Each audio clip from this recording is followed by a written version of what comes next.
ପ୍ରାକୃତିକ ସୌନ୍ଦର୍ଯ୍ୟରେ ଭରପୁର ତଥା ବିଶ୍ୱ ପର୍ଯ୍ୟଟନ ମାନଚିତ୍ରରେ ଏକ ସ୍ୱତନ୍ତ୍ର ସ୍ଥାନ ରହୁଥିବା ଓଡ଼ିଶାର ପୁରୀ ଜିଲ୍ଲା ଏବଂ ତାରି ଭିତରେ ମରାଳ ମାଳିନୀ ନୀଳାମ୍ବୁ ଚିଲିକା ପରିବେଷ୍ଟିତ କୃଷ୍ଣପ୍ରସାଦ ବ୍ଲକର ପାରିକୁଦଗଡ଼। ପୁରାଣ ପ୍ରସିଦ୍ଧ ଇତିହାସ ଏହି ମାଟିର ପ୍ରତି ମୁଠାରେ ରହିଛି କଳା ସଂସ୍କୃତି ଓ ସାହିତ୍ୟର ମହକ। ପ୍ରତି ମନ୍ଦିରରେ ଐତିହ୍ୟର ଝଲକ। କଳା ସାହିତ୍ୟ ସଂସ୍କୃତିର ସ୍ମୃତି ବହନ କରୁଥିବା ପୁଣ୍ୟଭୂମି ପାରିକୁଦ ଏହାର ଅନନ୍ୟ ସୌନ୍ଦର୍ଯ୍ୟ ପାଇଁ ଯେତିକି କବି ମନୋଭରେ, ପ୍ରାଚୀନ କୀର୍ତ୍ତିରାଜି ପାଇଁ ସେତିକି ପ୍ରସିଦ୍ଧ।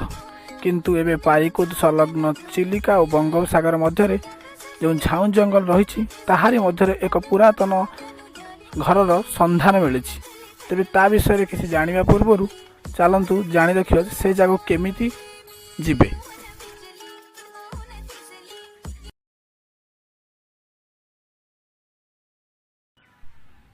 ପ୍ରଥମେ ଆପଣ କୃଷ୍ଣପ୍ରସାଦ ବ୍ଲକର 4 ଛକ ବଜାର ଠାରୁ ଅଟୋ କିମ୍ବା ବାଇକ୍ ସାହାଯ୍ୟରେ ଦ୍ୱିତୀୟ ପଞ୍ଚାୟତର ବାଲିଅଁଳା ଗାଁ ପର୍ଯ୍ୟନ୍ତ ଯିବା ପାଇଁ ପଡ଼ିବ।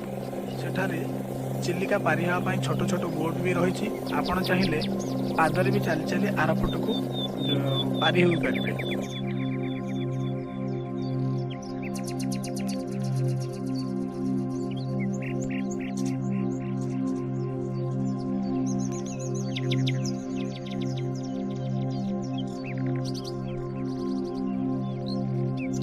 ବୋଟ୍ ସାହାଯ୍ୟରେ କିମ୍ବା ପାଦରେ ଚାଲି ଚାଲି ଆରପଟକୁ ପାରି ହେବା ପରେ ଆପଣଙ୍କୁ ଘଞ୍ଚ ଝାଉଁ ଜଙ୍ଗଲ ଦେଖାଯିବ। ସେ ଝାଉଁ ଜଙ୍ଗଲରେ ଆପଣଙ୍କୁ ଆଗକୁ ବଢ଼ିବାକୁ ପଡ଼ିବ।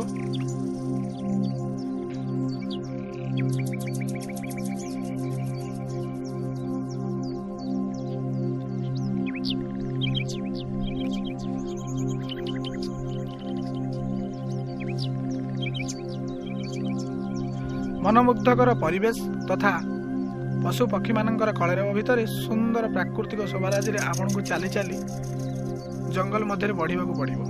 ସ୍ଥାନୀୟ ଅଞ୍ଚଳରେ ଏହି ଜାଗାକୁ କାଞ୍ଚିନ ଢାବା ନାଁରେ ସମସ୍ତେ ପ୍ରାୟ ଜାଣନ୍ତି। ବର୍ଷ ସାରା ଏଠାରେ ସ୍ଥାନୀୟ ଲୋକଙ୍କର ବଣଭୋଜିର ଆସର ଜମେ। ଏହି ପୁରାତନ ଘରଟି ସ୍ଥାନୀୟ ଅଞ୍ଚଳରେ ଆକର୍ଷଣର କେନ୍ଦ୍ରବିନ୍ଦୁ ପାଲଟିଛି।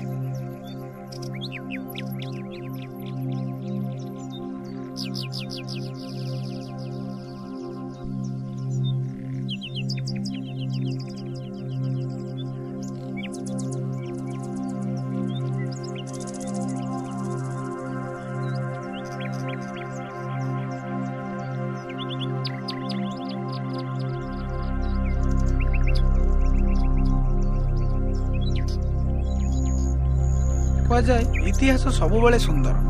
ପ୍ରାଚୀନ ଐତିହ୍ୟ କୀର୍ତ୍ତିରାଜି ଇତିହାସକୁ ବୟାନ କରେ। ତେବେ ଜଙ୍ଗଲ ଭିତରେ ଜରାଜୀର୍ଣ୍ଣ ଅବସ୍ଥାରେ ଏହି ଘରଗୁଡ଼ିକ ପଡ଼ି ରହିଛି। ରାଜରାଜୁଡ଼ା ଅମଳର ଏହି ଘରକୁ କିଏ ଏବଂ କେବେ ନିର୍ମାଣ କରିଥିଲେ ଏହାର ସଠିକ୍ ସୂଚନା କାହା ପାଖରେ ନାହିଁ। ଏସବୁ ଘରର ଇତିହାସ କାହାକୁ ଜଣାନଥିଲେ ବି ଏହାକୁ ନେଇ ଦେଖାଦେଇଛି ଉତ୍କଣ୍ଠା।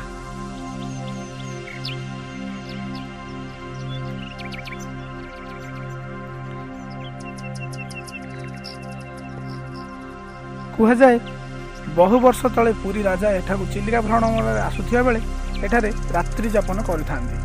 କିନ୍ତୁ ଅନ୍ୟ କିଛି ଲୋକକଥା ଅନୁସାରେ ଯେ ଖବରର ଆଦାନ ପ୍ରଦାନ ପାଇଁ ପ୍ରତି 2 କିଲୋମିଟର କିମ୍ବା 5 କିଲୋମିଟର ଜଙ୍ଗଲ ମଧ୍ୟରେ ଏଇଭଳି ଅନେକ ଘର ଗୁଡ଼ିଏ ରହିଛି।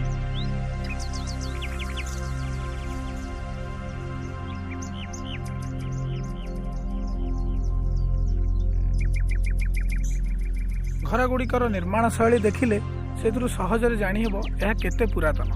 ତେବେ ପର୍ଯ୍ୟଟନ ବିଭାଗ ଦ୍ୱାରା ଏହାକୁ ଯଦି ଡେଭଲପ୍ କରାଯାଇପାରନ୍ତା ତାହେଲେ ଏଠାରେ ବର୍ଷ ସାରା ପର୍ଯ୍ୟଟକମାନଙ୍କର ସୁଅ ଛୁଟନ୍ତା। ଦେଖିବାକୁ ବହୁତ ପୁରାତନ ଲାଗୁଥିଲେ ମଧ୍ୟ ଏବେ ବି ଘରର କିଛି ଅଂଶ ଅକ୍ଷୁର୍ଣ୍ଣ ଅବସ୍ଥାରେ ରହିଛି। ଗଛଗୁଡ଼ିକ ମାଡ଼ିଯିବା ହେତୁ ସେ ସମ୍ପୂର୍ଣ୍ଣ ଭାବେ କଭର ହୋଇପଡ଼ିବ।